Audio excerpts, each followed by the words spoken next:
Apakah kripto sudah membangun sesuatu yang berguna? Atau kripto hanya segudang skema Ponzi dengan penipu canggih yang mencuri uang dari pendatang baru yang penuh harapan? Mari kita bahas semua itu hari ini yuk. Oke, let's go. Tergantung pada siapa kalian bertanya. Kripto bisa jadi momen finansial yang luar biasa, bisa jadi kebalikannya. Misalnya, dalam menilai industri kripto, kita mengeluarkan istilah-istilah tanpa benar-benar paham. Memang benar ada beberapa skema Ponzi, tapi banyak proyek yang bukan skema Ponzi.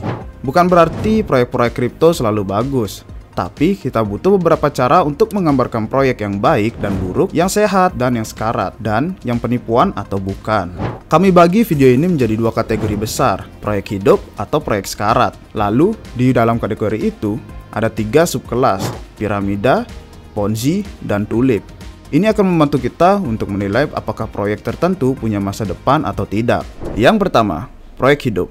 Proyek yang hidup memiliki pembeli bersih, yang menciptakan pendapatan untuk bisnis. Ada orang yang membayar untuk menggunakan layanan tanpa disuapin insentif. Salah satu contohnya adalah AAV di Ethereum. Saat kalian menyetorkan dana dan terlibat dalam pinjam-meminjam di AAV, kalian harus bayar untuk layanan itu. AAV tidak menjanjikan bonus apapun untuk itu. Jadi kalian adalah pembeli bersih dalam ekonomi AAV. Kalau AAV pandai mengelola hasil biaya itu, maka bisnisnya menguntungkan. Bisnis ini hidup. Uniswap adalah contoh bagus lainnya dari proyek yang hidup. Mereka mendapatkan biaya perdagangan dari setiap transaksi. Dan Uniswap tidak perlu memberikan token Uni sebagai insentif. Orang-orang menggunakan Uniswap karena mereka mau. Contoh ketiga dari proyek kripto yang hidup adalah Yearn. Orang-orang dengan senang hati membayar biaya manajemen 20% untuk pengelolaan risiko portofolio mereka, tanpa disuapin token lain untuk menggunakan platform. Di luar kripto, ada banyak contoh bisnis yang hidup. Ambil contoh bisnis makanan deh. Orang-orang cari makan siang ke warung atau ke rumah makan. Bisnis mereka hidup karena pembeli membayar makanan itu pas lapar dan butuh. Pembeli tidak perlu dikasih iming-iming bonus untuk menarik orang. Bisnis ini menghasilkan pendapatan, bahkan mungkin untung bersih. Sayangnya, banyak proyek di kripto yang tidak hidup. Meskipun kelihatannya bagus, banyak proyek kripto yang sekarat dan juga perlahan mati. Proyek sekarat. Kalau sebuah proyek menghabiskan lebih banyak uang untuk insentif daripada penghasilan yang didapat dari pengguna, artinya proyek ini sekarat. Kebanyakan proyek yang melakukan ini bilang kalau token hadiahnya tidak dijualin. Padahal, banyak pengguna memang hanya cari cuan aja. Jadi, mereka jual itu tokennya. TVL proyek seperti ini akan berkurang kalau bonus hadiahnya dihentikan. Orang-orang di kripto selalu cari mesin uang gratis. Kecuali produknya benar-benar dibutuhkan, mereka akan putar dana ke tempat lain setelah mesin pencetak uangnya mati. Anchor Protocol di Terra adalah contoh terkini. Ada orang-orang yang memang bersedia bayar untuk meminjam uang di platform ini. Tapi jumlah hadiah yang harus dikeluarkan Anchor itu jauh melebihi pendapatan yang mereka hasilkan. Pertumbuhannya jadi tidak berkelanjutan. Ini bukan hal istimewa yang hanya terjadi di kripto. Uber terkenal akan hal ini. Bahkan Gojek pun mulai merasakan hal yang sama. Alasan Uber dan Gojek sangat mahal sekarang adalah karena mereka berhenti disubsidi uang pemodal Ventura. Ada argumen bahwa satu-satunya alasan Uber bisa menggantikan taksi di beberapa kota adalah karena Uber membakar uang untuk mendorong pertumbuhan. Sekarang, setelah uangnya habis, taksi jadi lebih populer di luar negeri. Sekarat mungkin adalah istilah yang kuat, tapi ini menunjukkan arah bisnis yang akan dituju. Kecuali mereka tidak bisa membalikkan keadaan, mereka akan mati. Mereka harus menarik pendapatan lebih daripada pengeluaran dalam bentuk insentif. Banyak bisnis dan proyek dimulai pada fase sekarat, tapi berada di fase sekarat bukan berarti akan mati. Ada yang bisa bertahan hidup, jadi istilah ini jangan diartikan terlalu kuat. Nah, sangat sedikit proyek kripto yang berhasil melakukan ini. Untuk lebih spesifik lagi, ada 3 kategori yang sekarang kita bisa uraikan menjadi skema piramida, Ponzi, dan tulip. Yang pertama, skema piramida. Ini adalah skema di mana sumber pendapatan utama berasal dari orang-orang yang harus bayar untuk masuk sistem. Dan sumber pendapatan utama kalian adalah dari menarik orang lain untuk masuk dan bayar juga.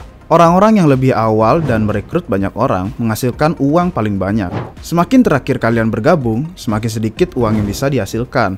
Karena semakin sedikit orang yang direkrut. Dan pada akhirnya skema ini hancur, di mana orang-orang yang terlambat tidak bisa balik modal, menutupi investasi awal mereka. Sebenarnya sulit untuk menemukan contoh skema piramida di kripto. Banyak proyek yang investor awalnya menghasilkan lebih banyak uang daripada investor selanjutnya, tapi bukan berarti mereka bisa dicap sebagai skema piramida. Pertanyaannya adalah, apakah ada produk yang ditawarkan? Atau kalian hanya menghasilkan uang dari meyakinkan orang lain untuk ikutan beli doang? Ada yang berpendapat NFT seperti Bored Ape itu kayak MLM, jenis skema piramida yang kurang agresif. Padahal pemegang Bored Ape tidak menghasilkan uang dari orang yang mereka yakinkan untuk beli NFT ini. Satu-satunya keuntungannya adalah investor awal berhasil lebih baik daripada investor selanjutnya.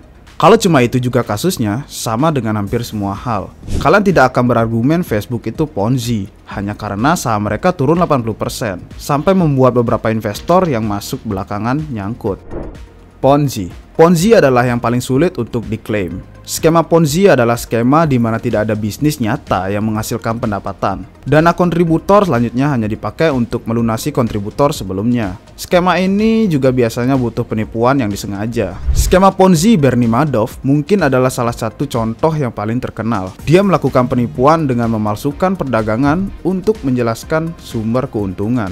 Padahal kenyataannya, dia mengedarkan uang dari investor selanjutnya ke investor sebelumnya. Dia menjalankan bisnis investasi, tapi beberapa imbal hasilnya dibuat-buat.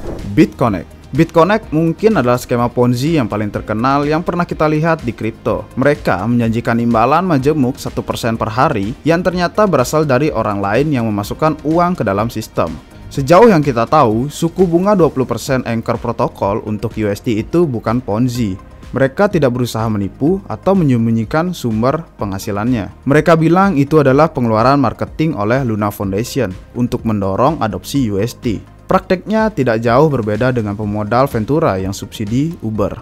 Bukan berarti kita bisa bilang cara ini benar atau baik. Yang sudah terjadi dengan Luna itu cukup kacau, tapi belum jelas sekarang apakah Anchor melakukan tindakan kriminal. Yang ketiga, Tulip adalah situasi di mana investasi menjadi semakin berharga karena kepercayaan investor lain.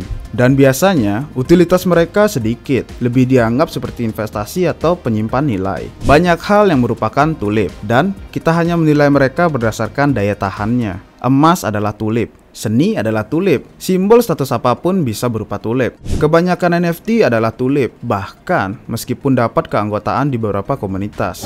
Disebut tulip bukan berarti tidak berharga. Kita bisa membuat emas jadi perhiasan, tapi alasan kita cenderung melakukan itu ya karena emas itu berharga. Satu-satunya alasan kita menganggap sesuatu itu hal yang berharga adalah karena kelangkaannya. Kalau kita semua berhenti peduli dengan emas atau berhasil menemukan alkimia, tidak ada yang akan peduli dengan emas lagi.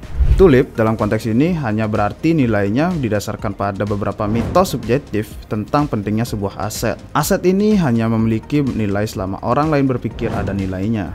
Jadi, skema Ponzi dan piramida keduanya merupakan cara untuk menghasilkan pendapatan tanpa adanya aktivitas belanja nyata. Sementara tulip bisa sangat berharga, seringkali hanya sedikit pengeluaran bisnisnya. Jadi, sulit untuk disebut sebagai investasi, lebih cocok dipandang sebagai spekulasi. Tanpa model bisnis yang nyata, banyak proyek kripto sedang sekarat. Banyak proyek kripto yang hanya murni spekulasi. Yang jadi pertanyaannya adalah, bagaimana cara kita mengevaluasi bahwa suatu proyek kripto itu legit? Pertanyaannya adalah, 1. Siapa yang membelanjakan uang? Yang kedua, berapa banyak pendapatan dan pengeluarannya? Yang ketiga, apakah ada cara untuk membuat model bisnis proyek lebih sehat? Semoga video ini membantu kalian dalam memilih proyek kripto yang lebih tepat. Kalau suka dengan videonya, jangan lupa kasih jempol, dan jangan lupa subscribe biar nggak ketinggalan video terbaru dari Republik Rupiah. Terima kasih untuk yang sudah nonton sampai akhir. Sampai jumpa lagi di video berikutnya. Cheers! Halo semuanya.